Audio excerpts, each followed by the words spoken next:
This happened 2 years ago, when I was a senior in high school. It was a Saturday night, and my friends and I were hanging out at my place, like we usually did. Around 11:30, my two friends, who I will call Mike and Steve, said that they were ready to go back home. Neither of them had a car at the time, so I had to drive them home, which I had done several times before. I always dropped off Mike first because he lived further away. However, getting to Mike's house from mine was pretty simple, as it was pretty much just a straight shot. Then I'd drop off Steve on my way back. That night, we were about halfway to Mike's when we hit a red light at an intersection. We were in the middle lane, and this silver sedan was pulled up next to us in the right lane, which allowed you to either go straight or turn right. When the light turned green, we both went. The sedan suddenly cut us off, causing me to slam on the brake. The driver kept going as I laid on the horn. The fuck is this guy's problem? We were driving behind the sedan for a little while, and eventually ended up at another red light. There were 2 lanes at this intersection, so I pulled up into the left lane, so our vehicles were parallel. The driver in the sedan looked to be about our age. He rolled down his window and began flipping us off. At this point, I became furious and rolled down my window. "Why don't you learn how to drive, you jackass?" I started giving him the finger as well, and so did Mike, who was sitting up front.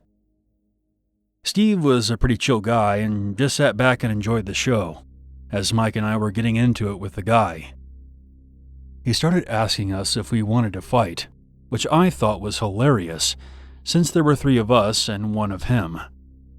The light finally changed, and this time, we were in front of him. That's when the intensity of this situation changed completely. The sedan got so close that his bumper was practically touching mine. He also flipped on his high beams and began swerving his car like some kind of lunatic. I was horrified that he would ram into the back of my car, causing us to crash. I started to speed up, hoping to gain some distance, but he tailed me no matter how fast I went. Meanwhile, Mike and Steve were understandably freaking out. This went on for about 2 or 3 minutes. He stayed on our tail and kept swerving. When the shoulder got wider, he quickly sped up, went around us, then veered into our lane, cutting us off a second time. This guy was insane. I slammed on the brakes going about 50 miles per hour. I still don't know how I managed to miss him. As I pulled over, he sped off down the road and actually cut somebody else off at the next intersection. But after that, he disappeared. And the 3 of us were pretty shaken up. That was the first time in my life that I had ever encountered anyone who was that unhinged. It was probably a good thing that we didn't end up fighting, because he would probably be one of those guys who bites your nose off. Nothing else happened the rest of the way to Mike's. The whole time, I looked behind us, just to make sure that we weren't being followed. Thankfully, we never saw that guy again. This experience is somewhat amusing to look back on now, but when it was happening, it was terrifying. At any moment, he could have rammed into us, causing me to lose control of the car and crash. The way that he swerved into our lane indicated that he clearly had no regard for our safety, or even his own. I've never antagonized another driver like that since, and I'd advise you all to avoid doing that as well. You never really know if the person behind the wheel is a lunatic.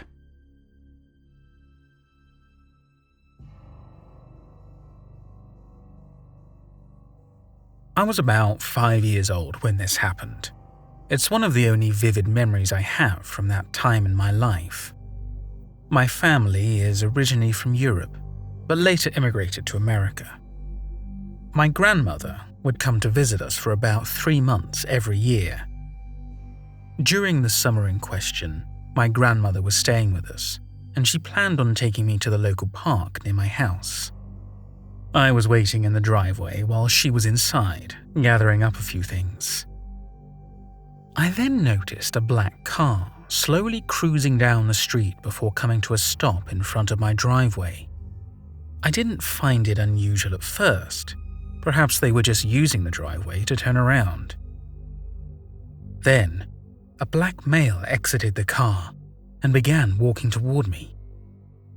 I just kind of stood there in shock as he closed in.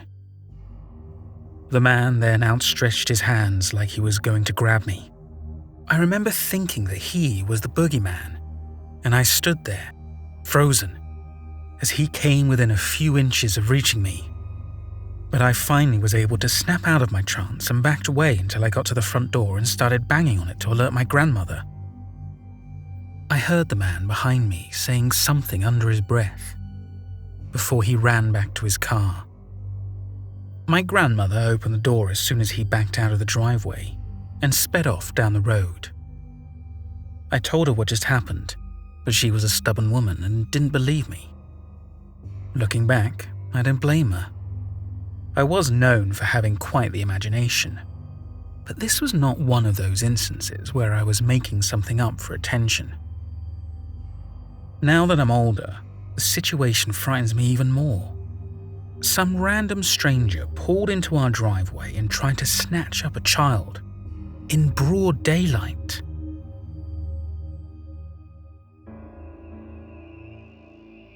This event took place during the summer of 2021. I was 16 at the time. Myself and a couple of friends, Adam, Ross, and my girlfriend Nevi, were planning to meet up for a birthday party. Our childhood friend, Faith, was turning 16. She wanted to celebrate by getting drunk in the forest outside of our local park. Faith was one of those mischievous types, always finding any possible way to get everyone into some sort of trouble, always had to be the center of attention, and didn't do too well with accountability.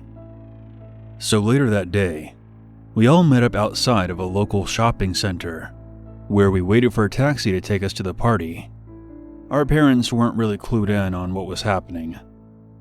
A little while later, the cab arrived, and we piled in. An uneasy feeling swept over me as soon as my eyes and the driver's eyes met. Something inside me told me that I should just go home. The driver was an old, scruffy-looking man, maybe in his late 50s. And the smell. My God, it was like his last passengers were roadkill. I awkwardly looked at my friends, all talking amongst each other, completely oblivious. I tried my best not to look uncomfortable. I'll never see this man again after this cab ride, so I decided to just deal with it. After what felt like hours, the driver pulled into the parking lot, and we all got out of the taxi. One of my other friends paid the driver and quickly shut the door. But before we could start walking away, the driver rolled down his window and asked, "What are you kids doing out here? I think you're a bit too old to be playing on playgrounds, don't you think?" Nevi and I looked at each other before responding. "It's our friend's birthday today, so we're just out here celebrating." "In the woods?" I saw Faith looking at me and smirking. I knew that she was going to say something stupid. But before she could get a word out, my friend Adam quickly cut in. "We aren't really the kind of people who like to party in clubs or bars. Hanging out in the woods is good enough for us." The cab driver grinned from ear to ear, revealing his gingivitis-infested mouth before saying, "Oh, okay then. I guess I'll see you later." What?" The man just smiled at us, then quickly rolled up his window and sped off. "What a freak," Faith chimed in, as she picked up her bag full of alcohol and started walking toward the trail.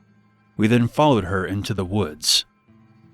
Once we got to the river, we all pretty much forgot about the creepy cab driver, and we all began drinking without hesitation. Faith pulled out a radio from her bag and began blasting some awful rave music. I'm more of a punk rock kind of guy, but hey, it was her birthday, so I just went with it. Maybe about an hour or so later, We were all pretty much wasted. Myself, Faith, and Ross began smoking some weed. I then stumbled back over to Nevy and sat down beside her, putting my arm around her while the others were still jumping around like a bunch of lunatics. I felt myself becoming very drowsy, and a few minutes later, I passed out. When I woke up, it was still dark outside, and I was still slouched beside Nevy. The rest of the group had seemed to calm down a bit as well. I guess all the alcohol and weed were finally catching up with everybody. I had to take a massive piss, so I began making my way toward a nearby bush and did my business. As I was zipping back up, I heard a sound in the distance, coming from the trail. I stood there for a minute and listened.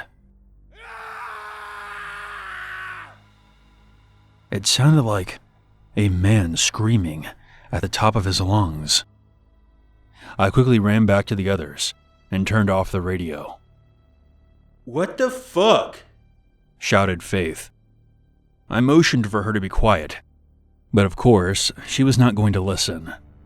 She switched the music back on and turned the volume up even louder and began singing in a drunken voice. It was really annoying. Nevy stood up and came over to me. "What happened?" "I heard someone coming down the trail. I think they were screaming." When I said this, Ross picked up the radio and chucked it into the river. "What the fuck, Ross?" "Shut your drunk ass up, Faith. We have company." Ross pointed to the trail, and we all looked over.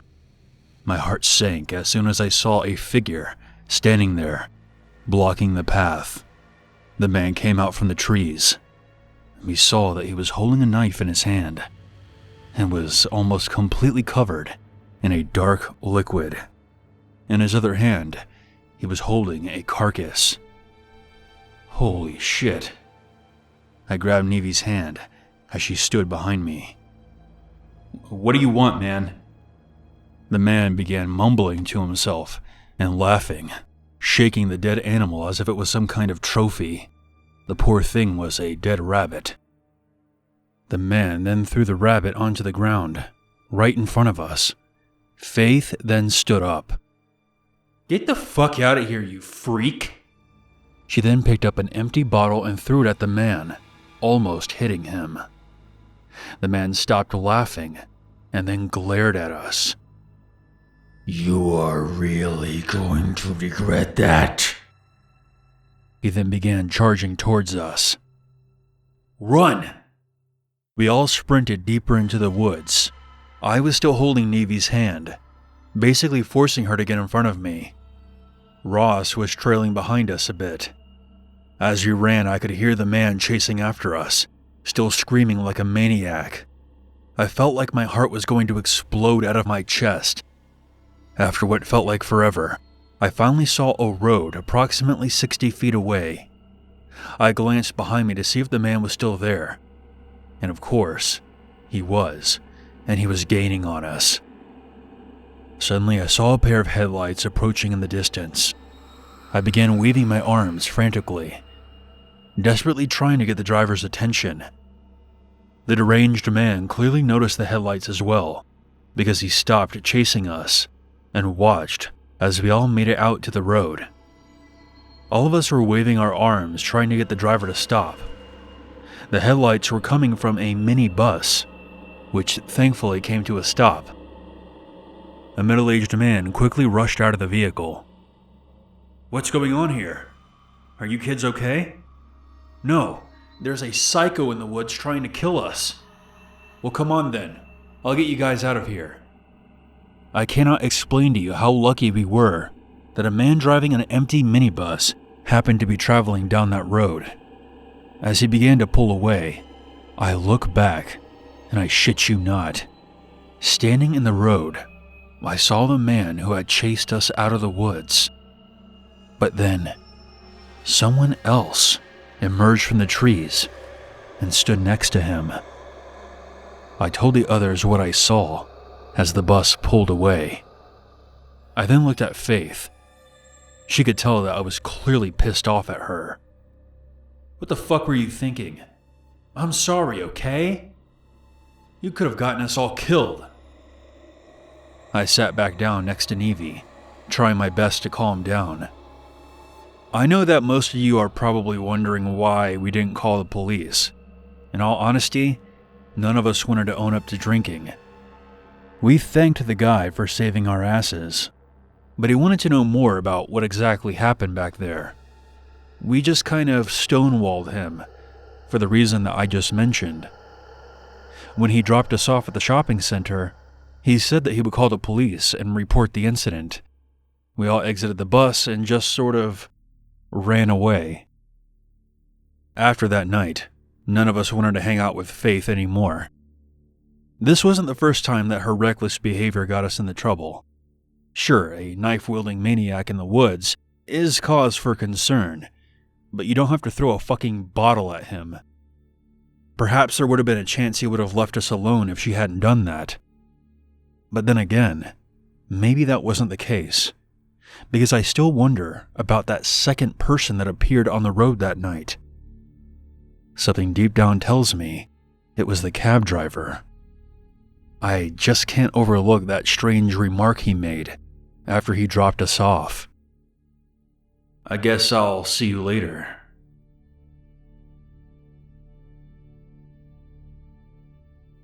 Thank you for watching. If you have a story that you would like to share on this channel, please send it to my email, unit522stories@outlook.com. If you haven't already, hit that subscribe button when notifications turned on. You can further support my channel by visiting the merch store. A link for that is in the description. You'll be hearing from me soon. Until next time, I'm your Uncle Unit. And as always, never forget.